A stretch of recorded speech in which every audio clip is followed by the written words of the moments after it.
Ganito mangyayari sa luxury bags mo kapag hindi mo to iningatan. Maraming hindi nakakaalam na yung way mo ng pag-store ng bag, yun yung actually possible na sumira sa bag mo.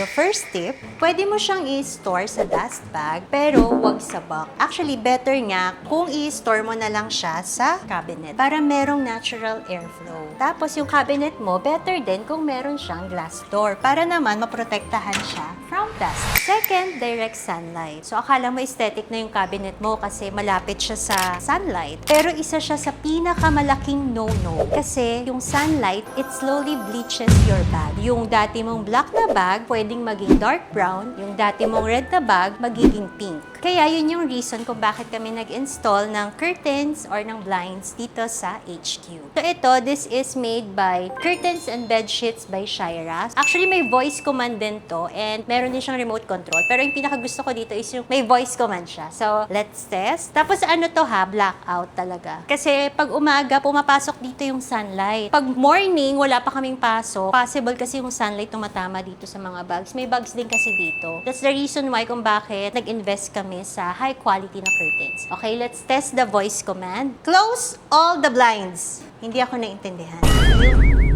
Late reaction lang siya. High-tech, di ba? So, ayan, total blackout yan. Walang pumapasok talaga na sunlight, lalo na ngayon ang init, summer. So, kanina naka-down lang to nung umaga. Ngayon kasi paggabi na, tinaas na namin para maliwanag dito sa HQ. Try naman nating buksan. Open all the blinds. Hindi niya ako ulit ayan. Medyo late reaction siya. So third, alam nyo ba na yung humidity is the silent killer? Kapag masyadong mainit or dry, nagka-crack yung leather. Pag masyado namang moist, magkakaroon naman siya ng odor at saka molds. That's why meron din kaming dehumidifier dito. Care of Airmaster Philippines.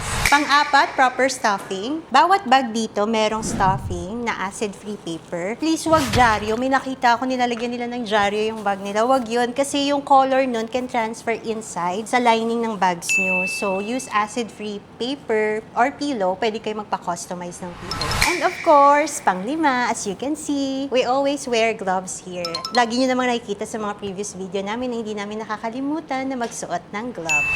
So honestly, taking good care of your luxury bags isn't just about being careful kapag ginagamit mo siya. It's actually about creating the right environment kahit na naka-display lang sila sa corner. So yun nga, one of the investments we made for our HQ is our curtains and blinds. So hindi lang siya for aesthetics. The main purpose talaga is to help avoid direct sunlight and protect our luxury bags, especially the leather pieces. For this project, we worked with Curtains and Bed Sheets by Shira. They were recommended by a friend and they've been in the business for around 8 years already. What we love about their setup is that it's motorized and comes with voice command features. Since may built-in system siya, almost the whole day din yung naging installation. But the result was definitely worth it. Aside from curtains and blinds, they also offer bed sheets and carpets and they have a showroom in Pampanga.